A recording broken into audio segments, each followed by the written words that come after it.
Second hitech సిటీగా రూపాంతరం చెందుతున్నటువంటి షాద్ నగర్ లో రామేశ్వరం టెంపుల్ కి అతి సమీపంలో RRR కి కేవలం కూతవేటు దూరంలో మన శ్రీ సిద్ధి వినాయక ప్రాపర్టీ డెవలపర్స్ వారి డ్రీమ్ సిటీ వెంచర్ లో అన్ని రకాల డెవలప్మెంట్స్ ని కంప్లీట్ చేసుకొని గజం కేవలం 11,000 రూపాయలకే కస్టమర్స్ కి అందించడం జరుగుతోంది.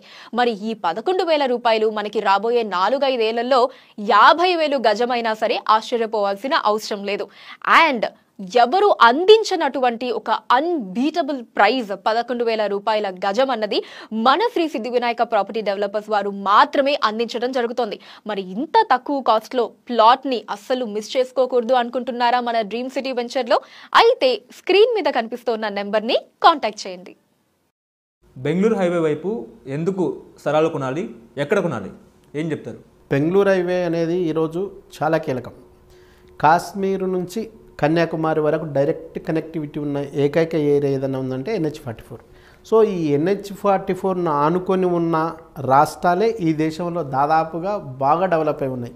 ఫర్ ఎగ్జాంపుల్ తీసుకుంటే ఢిల్లీ తీసుకున్నా, హైదరాబాద్ తీసుకున్నా, చెన్నై తీసుకున్నా, బెంగళూరు తీసుకున్నా, ఈ రాష్ట్రాలే ప్రధానంగా మన దేశంలో బాగా గుర్తొస్తాయి. సో దీనికి ఉన్న కనెక్టివిటీ ప్రాధాన్యత ఏంటంటే పర్ఫెక్ట్గా ఎయిర్పోర్ట్ యాక్సెస్ కూడా, అంటే ఏ ఏరియా బాగా డెవలప్ కావాలన్నా ప్రధానంగా ఉండాల్సింది ట్రాన్స్పోర్ట్ సిస్టమ్.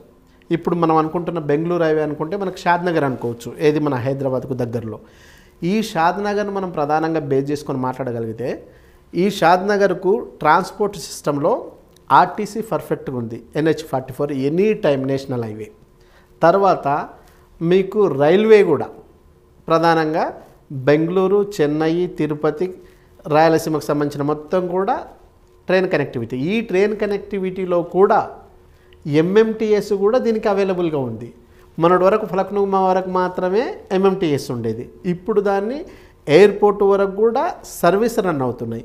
దీన్ని ఆల్రెడీ మహబూబ్ నగర్ వరకు ఎక్స్టెన్షన్ చేశారు. ఈవెన్ ట్రాక్ కూడా డబల్ ట్రాక్. ఇంతకుముందు ఏంటంటే ఆ ఏరియాకు ఓన్లీ సింగిల్ ట్రాక్ ఉండేది. ఆ సింగిల్ ట్రాక్ కూడా ఇంధనం బేస్ మీద ట్రైన్ రన్ అయ్యేది. ఇప్పుడు ఎలక్ట్రికల్ పోల్స్ వచ్చేసిన ఎలక్ట్రికల్ మీద రన్ అవుతున్నాయి. అది కూడా మొన్నటి వరకు 80 స్పీడ్తో ఉండేది, ఇప్పుడు 120 స్పీడ్ వరకు పెంచారు.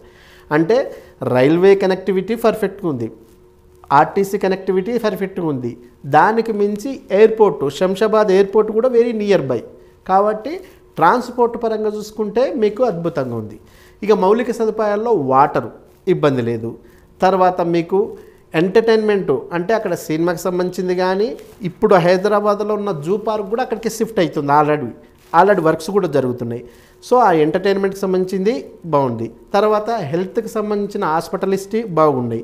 ఆ తర్వాత ఎడ్యుకేషన్కి సంబంధించిన అంటే మెడికల్ కాలేజెస్ కానీ, ఇంజనీరింగ్ కాలేజెస్ కానీ, MBA కాలేజెస్ కానీ, మామూలు జనరల్ కాలేజీ స్కూల్స్ కానీ అన్నీ కూడా ఉన్నాయి. ఇవి కాకుండా అక్కడ సింబయాసిస్ యూనివర్సిటీ ఉంది, టాటా సోషల్ సైన్స్ యూనివర్సిటీ ఉంది.